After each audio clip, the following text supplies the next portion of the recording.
Susmi, alas 10 na ng gabi, hindi pa kayo nagluluto? Hindi pa kayo kumakain? Ano, mapasok ba kayo magkakapatid? Hindi pa po nakapag-enroll. Hindi pa kayo nakapa-enroll. Bakit? Wala po pong gamit. Wala pa kayong gamit? Ang bihira naman. Toot! Susmi, alas 10 na ng gabi, hindi pa kayo nagluluto? Hindi pa kayo kumakain? Bakit? Kasi po nabasa po yung kahoy namin. Oh, anong gagawin ko kung nabasa yung kahoy nyo? Pakikulo po po. Makikuluto. Dapat sana sinabi mo na maaga. Yun nga. Ang bira, bigas na bigas pa. Di ba kayo kumakain? May ulam naman kayo. Meron. Dapat sana mag-ahin ka na maaga. Luto mo rin sa loob. Diretso mo rin. Ang bira itong batang to. Ma, alas 10 na. Mag-alas 10 na. Hindi pa pala nakakaluto. Doon eh. Salang mo na doon.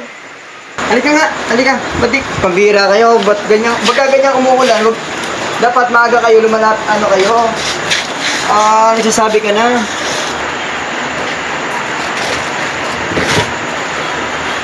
Wala kayong tangke. Kahit pambaon na lang, bigyan ka ng pambaon, no? Pambaon, ha? Ayusin nyo. Hindi pa siya sumasahod, eh. Kaya siya muna bibigay ko sa'yo, no? Mapasok ba kayo magkakapatid? Hindi pa po nakapag-enroll. Hindi pa kayo nakapa-enroll. Bakit? Wala po pong gamit. Wala pa kayong gamit? Ang bihira naman.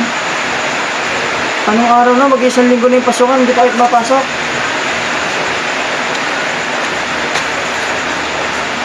One, two, three, four, five, six, seven, eight. Ayan, 8,000. Pwede na siguro to. Pogi, ha?